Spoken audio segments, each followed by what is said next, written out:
The days are longer, the calendar is filling up, and I want to feel as good as this beautiful summer weather. That's why I've been loving Groons. It's one daily pack of gummies that covers my greens, vitamins, and minerals, and even has 6 grams of prebiotic fiber. So I don't need to juggle a complicated wellness routine on top of everything else. They taste amazing. They're easy to toss in my bag on the go. Plus, they're vegan, gluten free, and HSA, FSA eligible for reimbursement. Save up to 52% off with promo code podcast at gruns.co. That's code podcast at gruns.co. Welcome back to TalkNorth.com. Thank you for listening. If you can, please download before you listen. It helps our business. I'd also like to thank our producer, Brandon Morton, and let you know if you'd like to sponsor this program or any of the programs on the network. You can reach me at jsouhan47@gmail.com.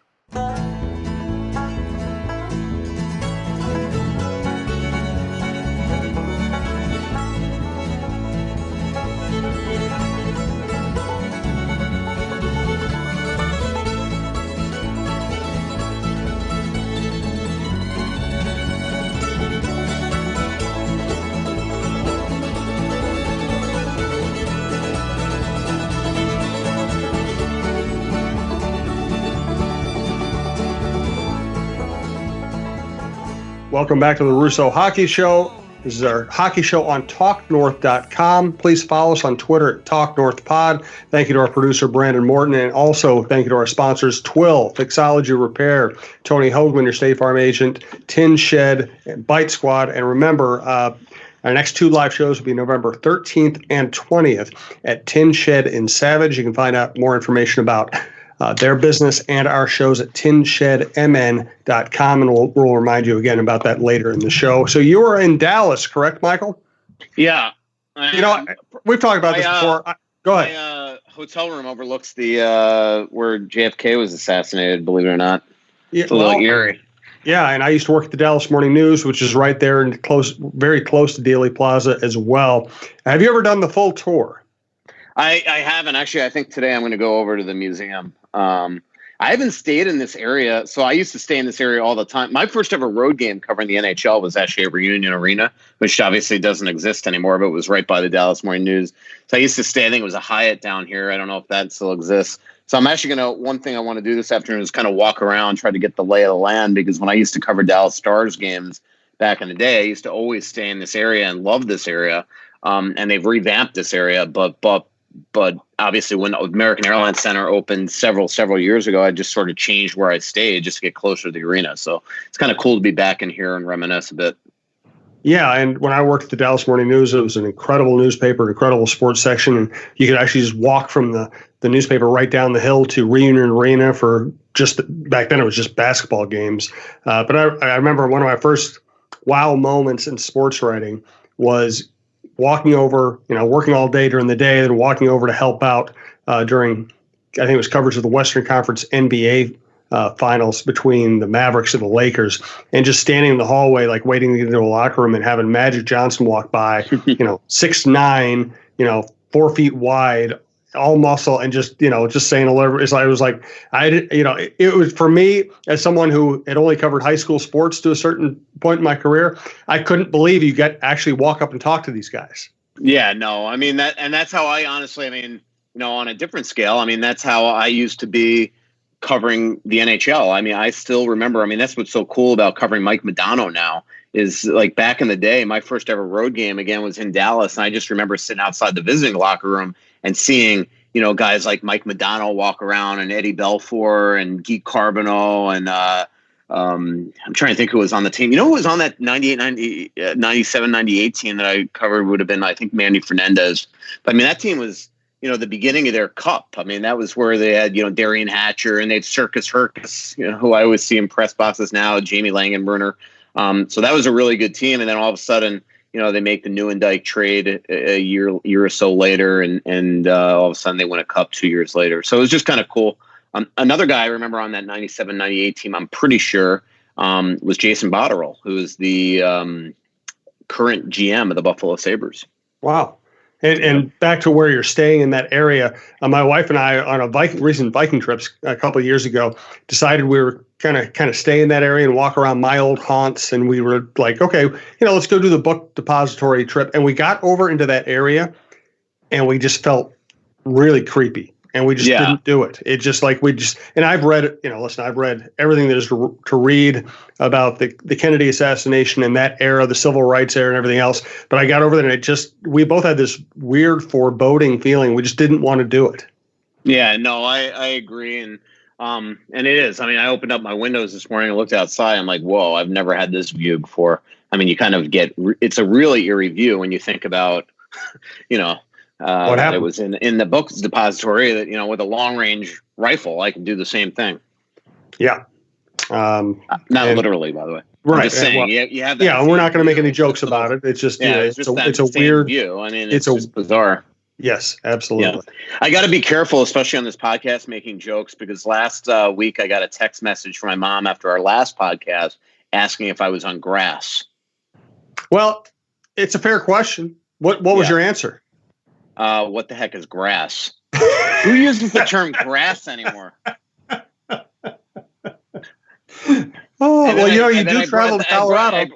I brought my mom. What's so funny is, so I took a screen capture of the text, put it on Twitter, and for 3 days she had never brought it up to me, even though I know that she saw the tweet.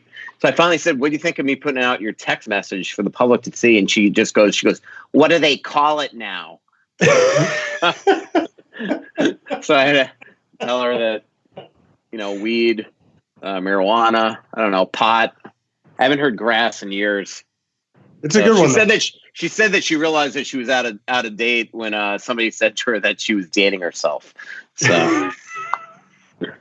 Michael, you are an NHL writer. You spend a lot of time in Colorado. We know what you bring back when you go to Colorado. It's not even Colorado now. It's everywhere. Pretty much not Minnesota, right? Yeah, California next week. Wow, it's gonna be. If I really want to do the grass, I could get it anywhere there. But this turned into a weird podcast. Why don't you bring some back, and we'll bring it to Tin Shed and see if that improves the shows. Yeah, exactly. Twitter questions. What do you think?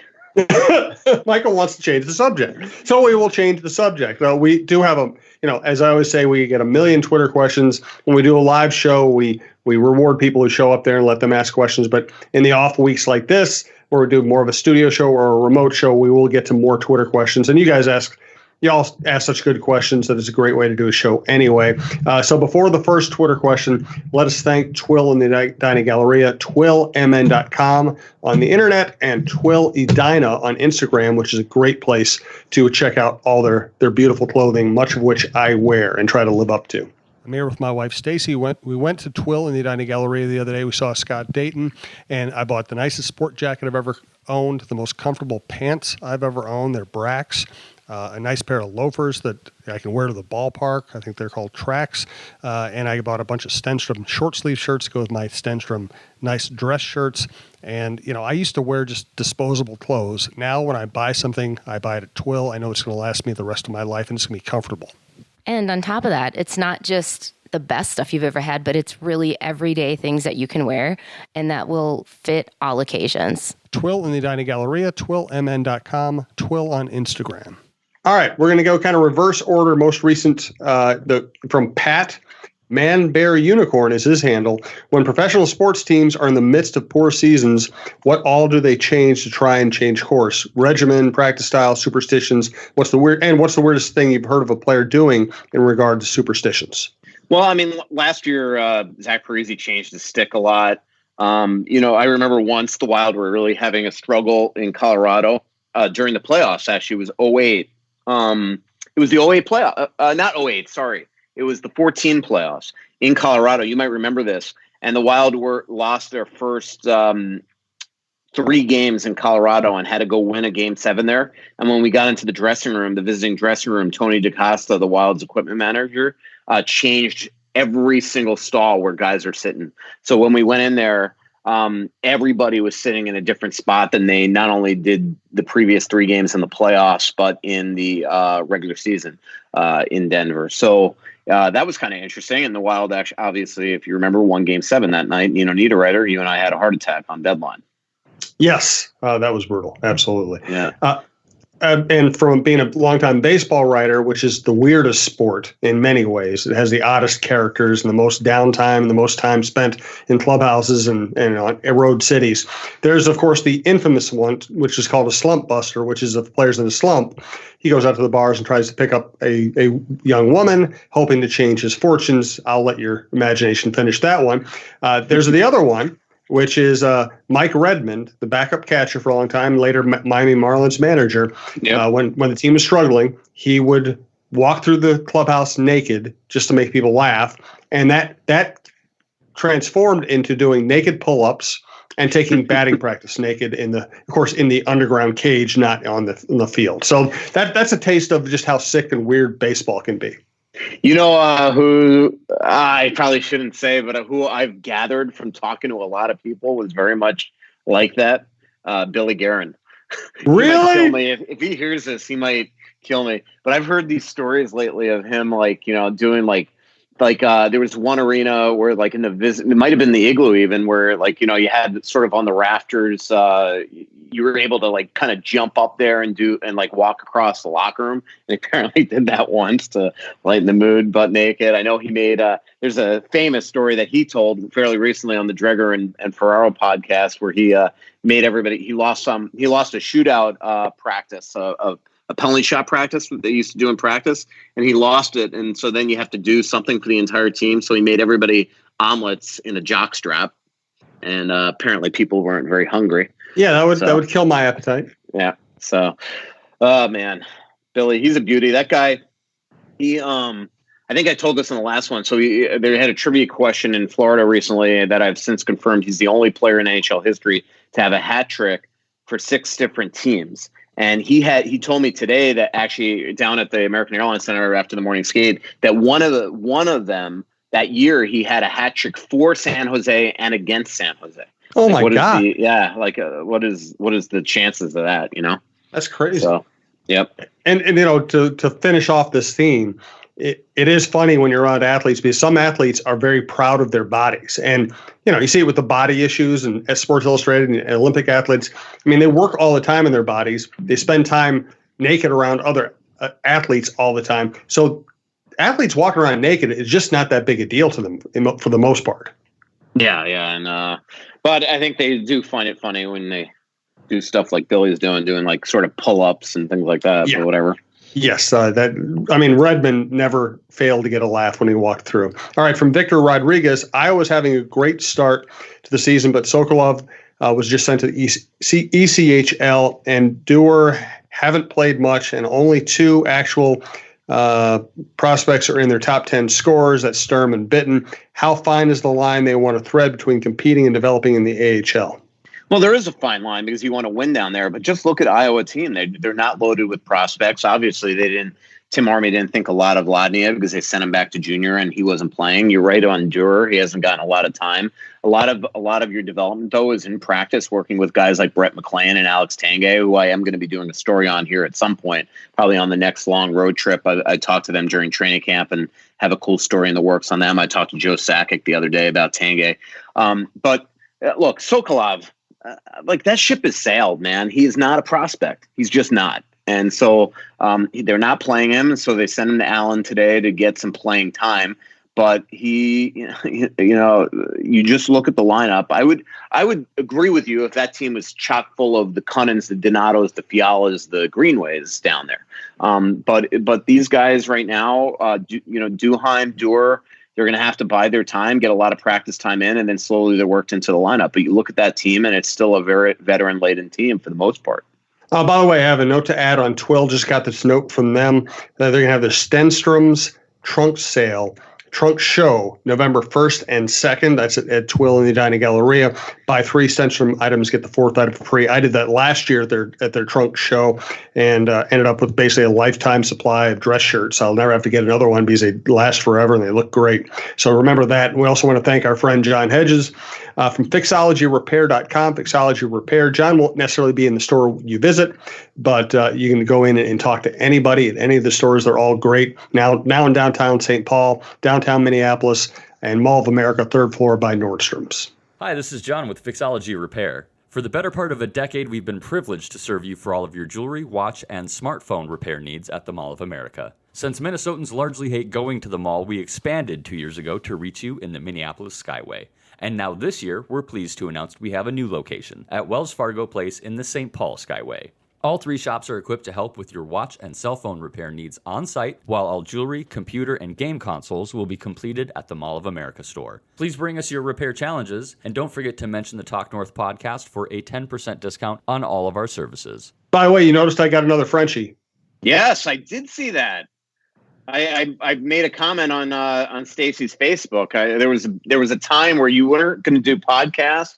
You weren't going to be on Facebook. You weren't going to be on Twitter. No Instagram. No dogs. And now you have them all. And you know what? I don't regret having dogs. Oh, I wish I could have a dog. He's a maniac, though. He's going to be really tough to train. He gets in Boyd's face just like thinks he's 300 pounds or something. All right. My mother sends videos of the same thing. Her new little puppy jumping all over Oliver, the older one. Yes. And it is very, very funny. It is. It is funny when they eventually get mad and kind of hold their ground, and the puppy doesn't know what to do. Yes. It's I think I made a mistake here. Yep. They turn around, show their butt. It's pretty much what I do. From Mike Swanger, without naming names, what's the worst example of a player sucking up to the coach?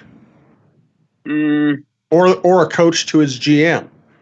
I mean, the thing is, to a certain extent, everybody does it because you don't want to tick off your boss. But the question is, did somebody really cross a line? No, not that I remember off the top of my head.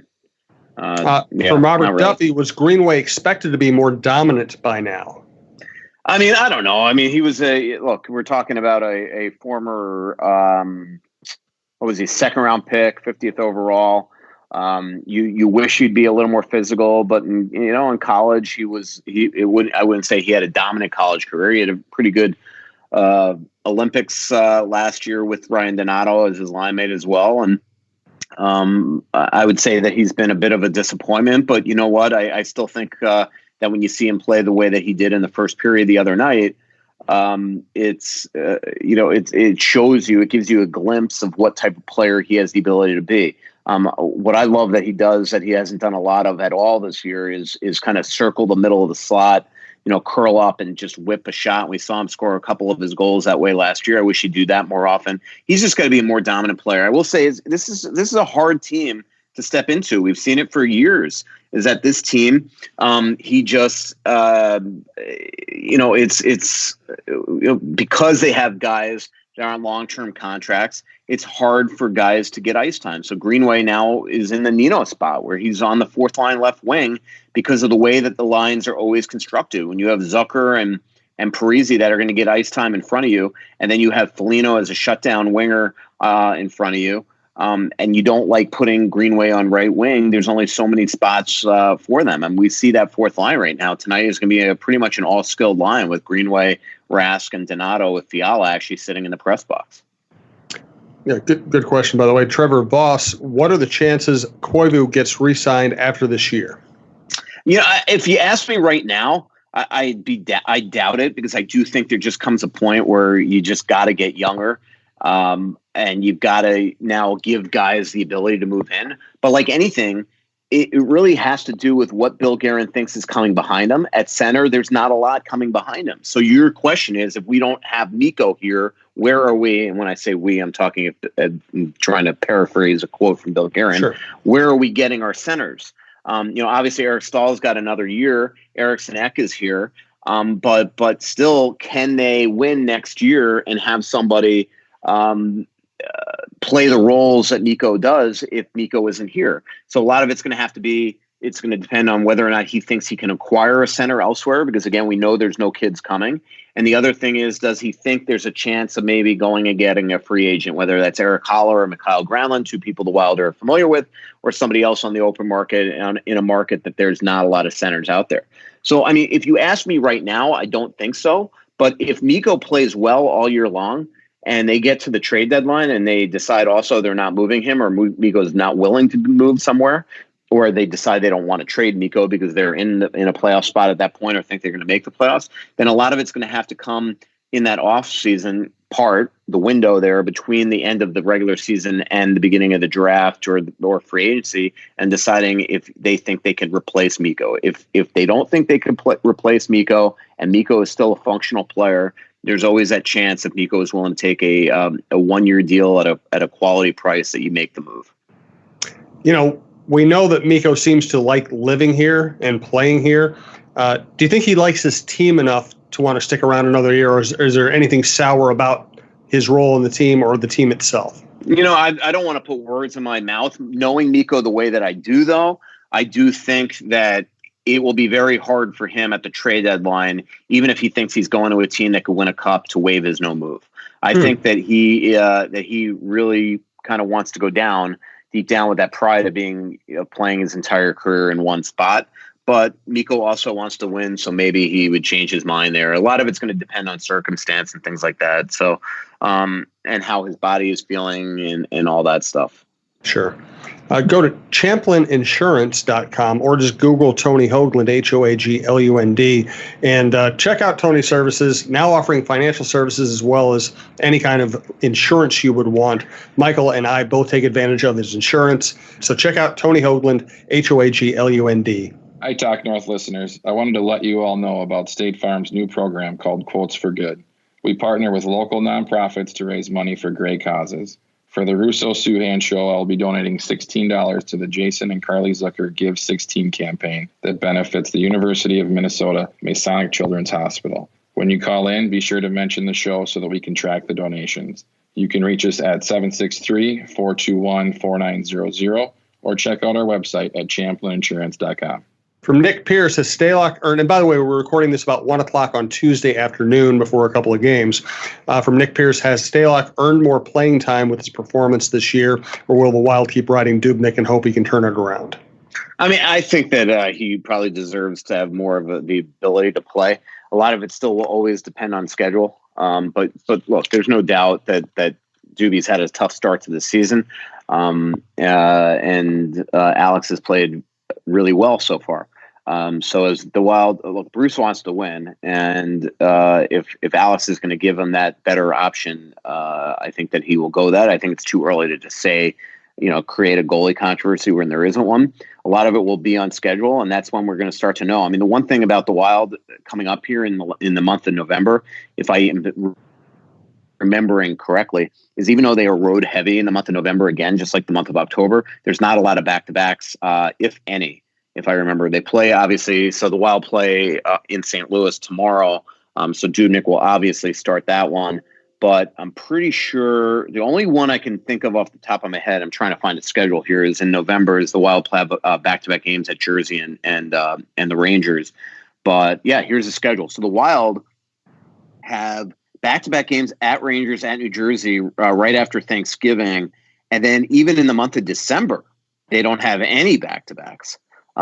So that's when we're going to start to know if all of a sudden Dubnyk starts to get Stalock starts to get spot started more. That's when we're going to start to know whether or not Bruce has much more faith in Stalock than Doobie. It's crazy, actually, the lack of back-to-backs this year. So the Wild, after the Rangers, or after Dallas at St. Louis, they have one back-to-back in the next. Oh, they do have one in December at Philly, or home against Philly at Chicago. But they only have one in the month of December, and they have none in the month of January. And then they have a smattering in the second half of the season in February and March. But it's pretty incredible that the Wild don't have a lot of back-to-backs really the first half of the season. That is interesting. From the Dog Father, seeing the way the lineup has changed over the first 10 games, what line combo has been your favorite? Or the most underwhelming, and what line combo hasn't been tried that you like to see? Well, I mean, look, I did like Koivu with Parisi and Zucker. To me, it's whatever line Foligno and Hartman are on seem to go. The other night, I thought Koivu in the middle there was really good with them. But I think it's something to say. I think it's something to be said for the way that Foligno and Hartman have played this year. Hartman's been really, really good, other than the, for lack of a better term, brain cramp that he had in Toronto when he took down Muzzin on the Donato breakaway. That was a bad play, but for the most part, he's been really, really good. And Foligno's been awesome. So, the other pair that's been really good for the Wild as a tandem is Soucy and Hunt. It's made it almost impossible for Boudreau to play Sealer. Right now, Soucy and Hunt, if you look at the analytics, they give up very few chances against, or quality chances against. I mean, Hunt was just a really good acquisition. Yeah, no, Hunt was a great acquisition. So give credit where credit was due with Fenton there, and he's just a heck of a person too. So it's just a good guy to have in that locker room. And as I joked in a story the other day, he's picked up the Nate Prosser role of being a good guy really well. He's just one of those people. It's impossible to leave Brad Hunt's stall after shooting the breeze with him and not be in a little better mood than you were about 5 minutes before. Cool. So remember our meal deals on this network. You have Bite Squad, promo code TalkNorth gets your first delivery fee waived. And then check bitesquad.com for whatever deal is in your area. They have just promotion after promotion rolling through. So they'll probably end up with a better deal than even our promo code will ever get you. And if you upload the Bite Squad app, put your information into it, it makes ordering anywhere you are, anytime you want, very easy. And remember, November 13th and 20th at Tin Shed in Savage, tinshedmn.com. Check there. You'll always get information about our live shows. You'll also find out about coupons, happy hours, specials. They're buy one free, get one free pizzas. There's always a good deal to be had, and there are just a lot of big screen TVs, pinball, video games, kids stuff. It's just a very family friendly place, fun friendly place. tinshedmn.com. From Grant Becker, how should Wild fans feel about Spurgeon and Dumba's deals in the light of the Yossi contract? Well, look, I love Yossi. So if the meaning of that question is that you're getting a better bang for your buck with Spurgeon and Dumba, I get it. In the $6 million range for Dumba and 7 point something for Spurge, but Yossi at $9 million is a heck of a deal. And I made some comment on Twitter to Giles that intelligent Preds fans would start cheering Suter rather than booing him every time. If Brian Suter had signed that contract with the Nashville Predators, there's so much history in the last 6 years that could not happen. There was so much stuff that David Poile would not been able to do in terms of affording players just because of that Suter deal, which is just why to me it's like, they dodged a bullet. And so, Preds fans should be appreciative of the fact that he left there. Yeah, absolutely. But I mean, to that point of the question, I think the Wild got to have real quality prices there for both Spurgeon and Dumba. And I remember when Dumba signed, people were freaking out. But I think that what Shep Harder, who did that deal, figured out right away is where this marketplace was going for defensemen. It didn't take a lot to figure that out when you look at the fact of how many great defensemen were going to be up in the year after Dumba signed his new deal, and then all these first unrestricted free agent to-bes, the Petrangelos and the Yossis and the Barrys and the Brodies and obviously the Spurgeons and all that thing. So I think that Shep tried to get in front of Dumba, and he did a really good job getting that deal at $6 million because he saw where the market was going. I mean, that's the thing in sports. The numbers always just get bigger, and more TV money's rolling in. I mean, I remember when Kirby Puckett was briefly made the highest paid player in baseball. I think it was for $6 million a year. And that was coming after he won 2 World Series and was still in his prime. $6 million a year. Now they're paying people, $30 million a year, $40 million a year. I mean, it's so if the player's good, you shouldn't worry too much about setting a precedent because that precedent's going to be broken anyway. Yeah. And that there are some Wild fans that would debate whether or not, even though they might feel that Spurgeon and Dumba are worth that price, whether or not the Wild should have used them to parlay it into a top center or a scorer or things like that. That's a great debate to have. I think Paul Fenton did talk to Toronto about Dumba specifically, and even Niederreiter in a deal for Nylander, and it didn't happen. And so what happens is eventually you get these guys signed at prices that are pretty expensive that eventually affect other things that happen within the organization and things you can or cannot do. And that's what I meant with the Suter thing is that, all these Preds fans that are upset because they feel that Suter allegedly lied to them and wanted to stay there. They should be happy that he left, because it's allowed Nashville to do a bunch of stuff that they wouldn't have been able to do with Ryan there. We're seeing that in Minnesota. When you have Parisi and Suter locked in at 7.5 for this many years, it precludes you from doing other things. And, Nashville is a cup contender that went to the cup finals 2 years ago. So, I think Preds fans should be happy. From Paul Meyer, Michael, not to mention, by the way, that Suter leaving allowed Yossi to develop. Right. Where if we're also seeing in Minnesota, it's much harder for guys to develop and get quality ice time when you have veterans locked into positions forever. Right. Absolutely. From Paul Meyer, what has happened to Zucker's hands? He gets 1 or 2 breakaways a game and a few open looks, cannot score anymore. I don't know if anything's happened to his hands. I don't think he's ever been a natural goal scorer. He's somebody that is an offensive minded player with a ton of speed. But I don't think anybody has ever said that he is just a pure goal scorer. Obviously a couple of years ago he had 33 goals. But you look at even the way that he does that, it's based off pure speed. So, hey, on one other subject that I did want to bring up that I should have probably done earlier is, I've talked to Matt Zuccarello a lot since the last podcast, and he heard the question that somebody asked about him wanting to be out, leaving Minnesota, and he just wanted to make it extremely clear that that is absolute BS and that he doesn't know who this person is that's tweeting all this stuff with inside knowledge of him, but it's absolutely a fabrication. He says that he wants to leave, that he loves it in Minnesota. He just wants to play better, and he knows that he's gotten off to a slow start and he wants to play better, but he loves Minnesota. He loves his teammates, loves everything off the ice, and he does not want anybody out there believing that he regrets signing here. Got it. I'm glad you brought that up. And you know what? I should have probably nixed it right there rather than even entertaining a question from an anonymous Twitter person creating rumors. Right. Okay. From Dan Waldron, how does Russo's health and stress level in a season like this one compare to when the team is winning? Well, it's just exhausting being negative. I can tell you. I mean, people think that that negative sells and losing sells. Trust me, it doesn't. It's just not fun being around the rink every day. As I mentioned, you're putting out some fire that you didn't even know you started or whatever. And so, point being the Zuccarello thing. So, so it's just it's just a lot tougher just being around a team. It affects.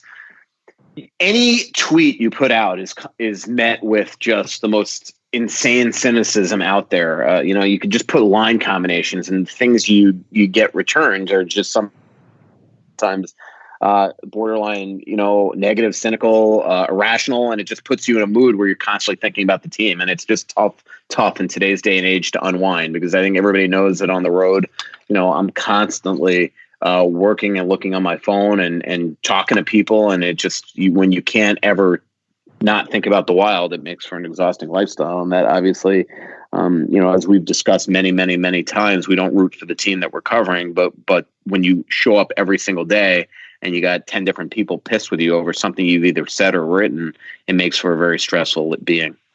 Yeah, and we don't root for the teams we cover, but we both got into the business to cover great players and good teams. That's the most enjoyable aspect. And it's also much more fun. As you said, it's just automatically a more fun atmosphere to walk into every day. And the idea that negative sells is just factually incorrect. I know from our newspaper, when winning teams sell the newspaper, negative headlines do not sell newspapers. They do not. Maybe you get a few clicks, but believe me, clicks aren't that valuable. They just aren't. And if you put out something negative hoping that's going to get you clicks, well, if you continue to do that, you're actually going to chase people away in the long run, even if you get clicks one day. So it's just not a strategy. It's not the way anything works. Yep, exactly. From Sauced Penguin 91, with Patterson returning soon and Susie playing well, do you think we could see Hunt playing forward at times this year? No, I don't think so. I really don't think so, especially because they have extra forwards right now.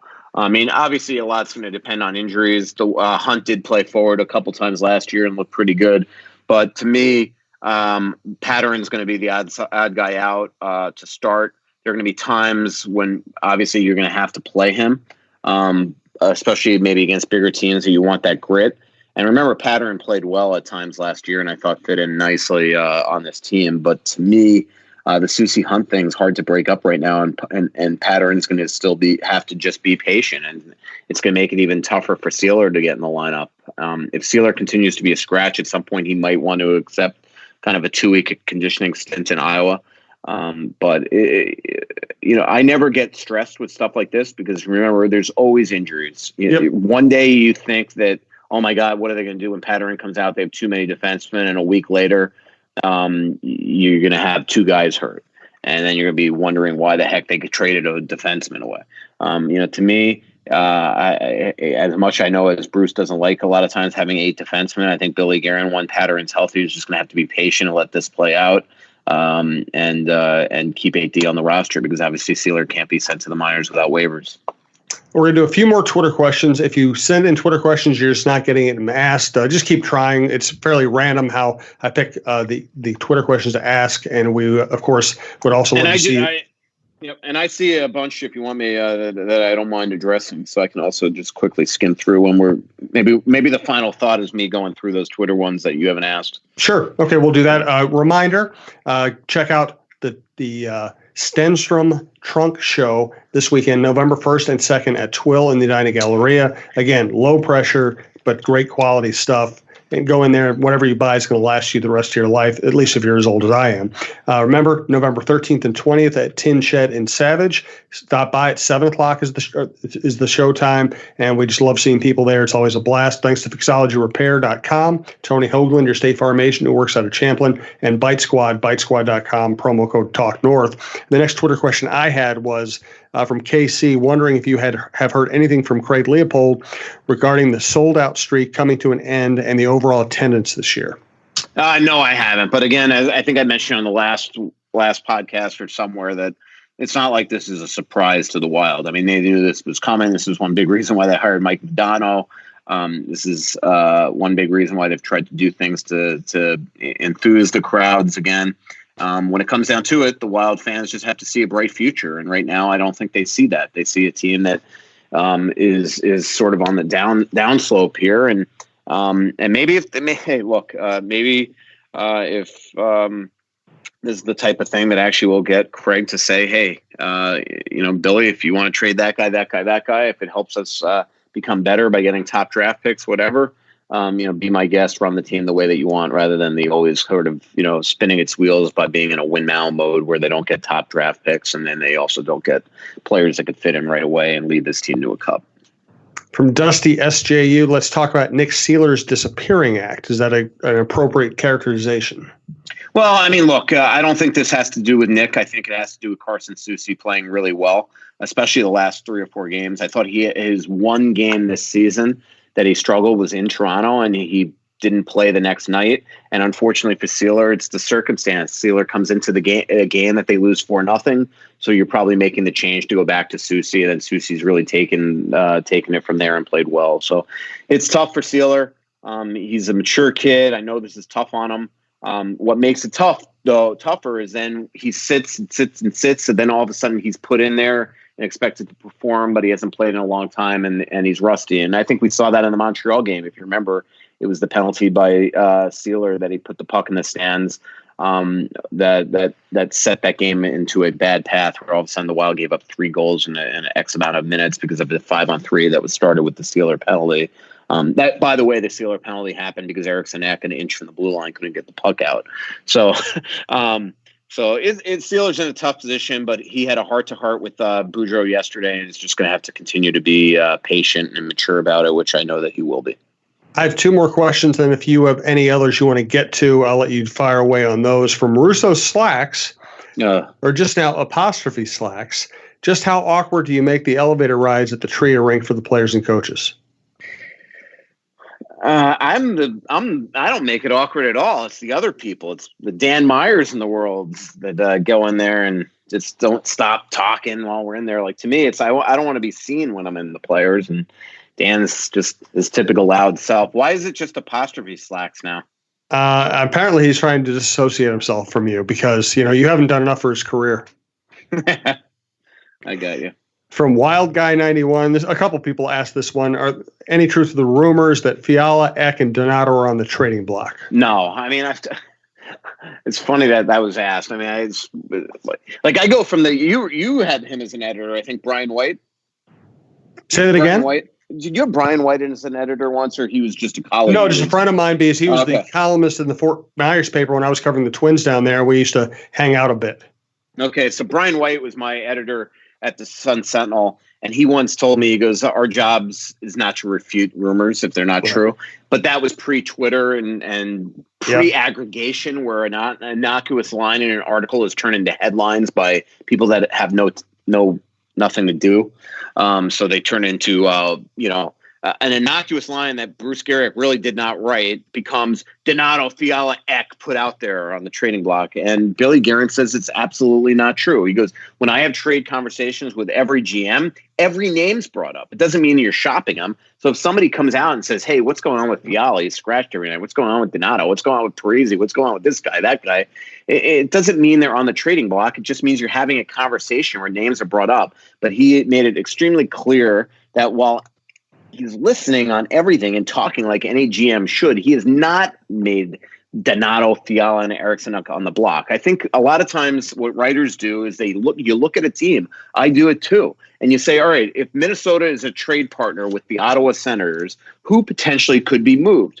Well, we know Ottawa doesn't want Parisi, Suter, Stahl, Koivu. They want young forwards. Well, they look at the Wild and say, well, they're probably not trading Greenway. They're probably not trading Cunnin. Who's kind of in the doghouse right now? It's Fiala, Donato, and Eriksson Ek, or whatever.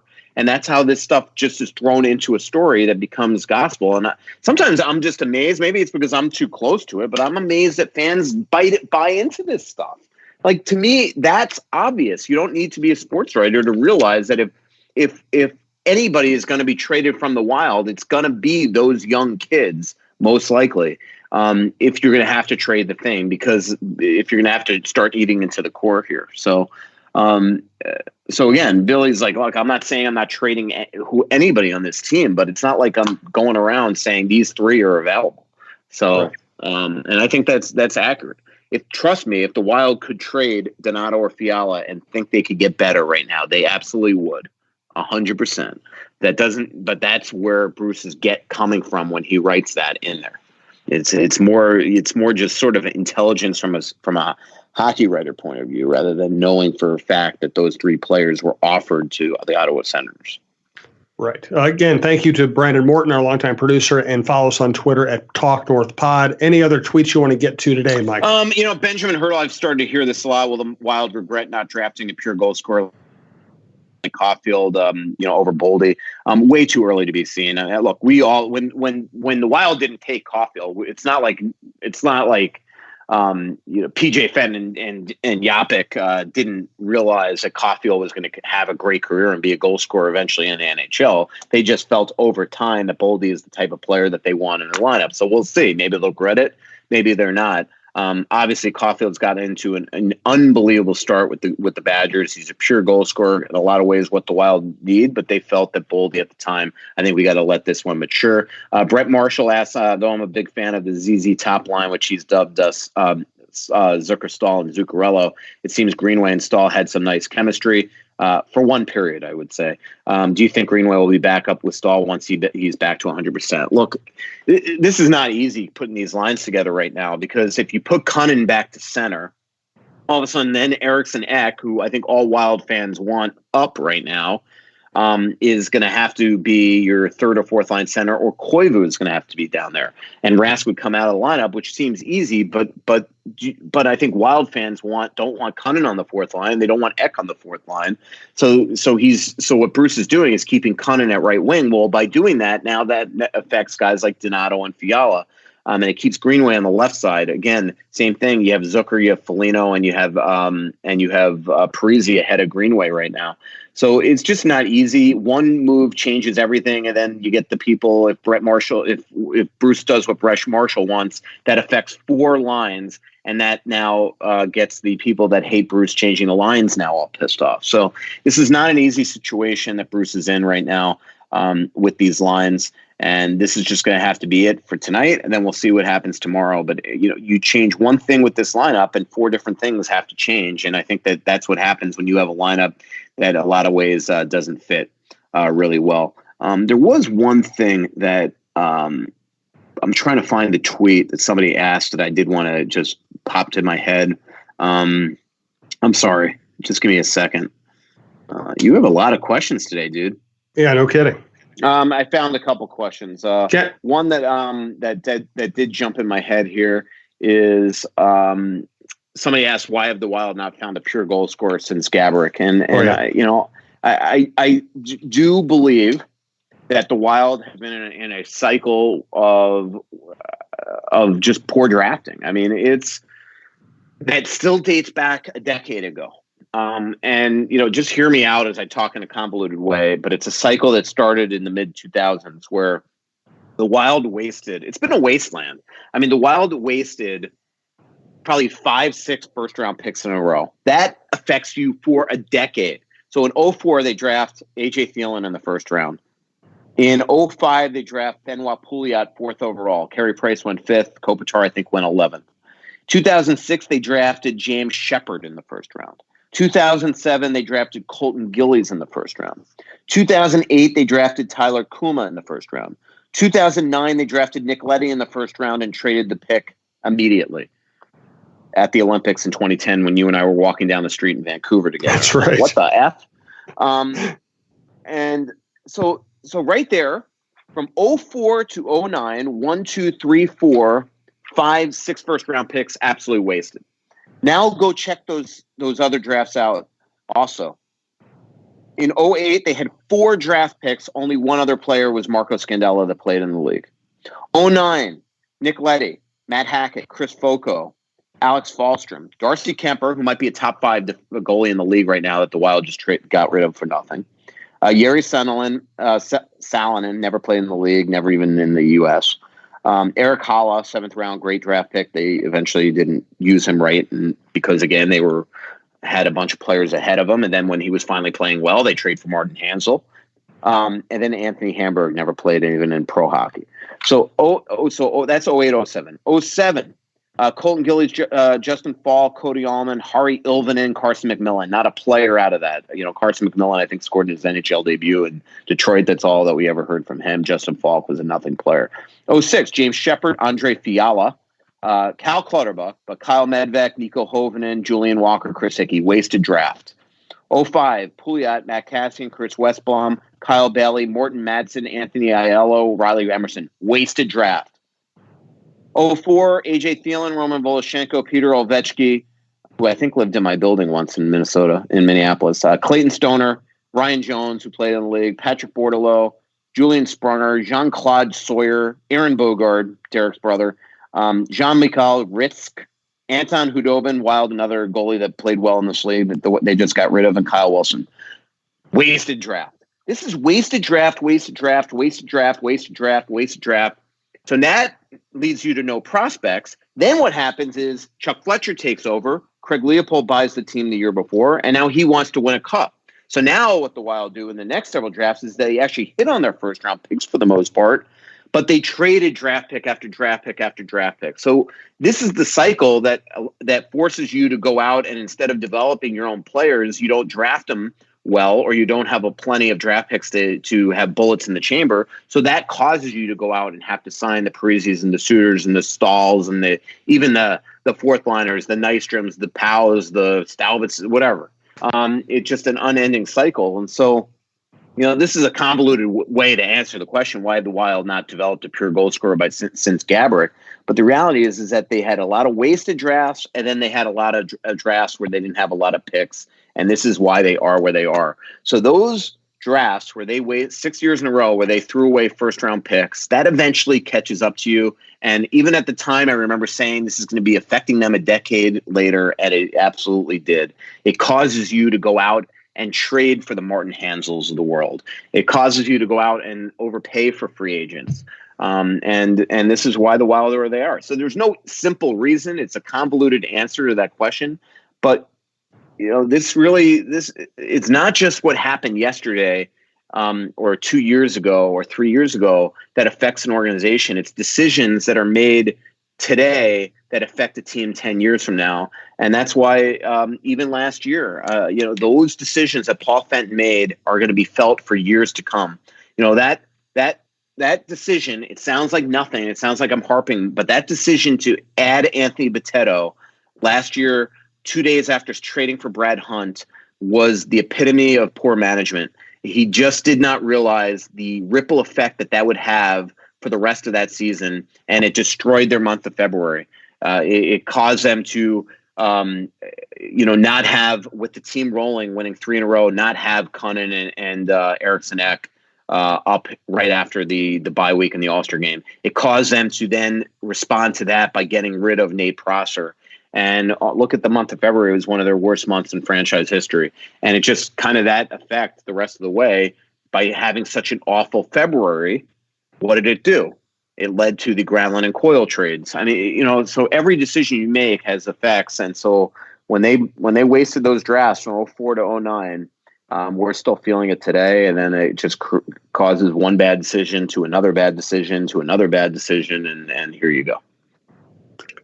I think it's a good place to end it. And that was not convoluted. That's just the way franchise building works. I mean, if you miss, everybody misses sometimes, but if you miss year after year, I mean, you're dead. The 04-09 drafts, not only are we feeling it today, but it caused the way that Chuck Fletcher had to manage this team for 10 years as well. I mean, it just that 04 to 09 draft. I mean, it was, you think the Wild lack prospects now. You should have seen that team back then. And so, it just, that stuff kills you, and it just causes 15 other things that are screwed up. And that's why you got to be very smart to run a franchise. I mean, you really do. You need to have a great team around you. You need to be inclusive. You need to be able to handle debate in your front office. And then you hope that the people, if you're a fan, the people that you're paying a lot of money to support, you hope that they have the competent front office to really make the right decisions. And for a long time, there's been some poor decision making inside the front office of this team by all the regimes. So. Thanks to Michael. Thanks to Brandon. We'll see you November 13th and 20th at Tin Shed. And, of course, we'll be doing other shows. So just follow us at Talk North Pod or on our personal Twitter feeds, and we'll talk to you next week. Pretty little city built on a hillside. Music in the bars and fire in the sky. We went to the beach and it was covered in ice. And I used to call it home. So much coming out, there's nothing going in. I know that you feel like you're never gonna win. Oh, but the world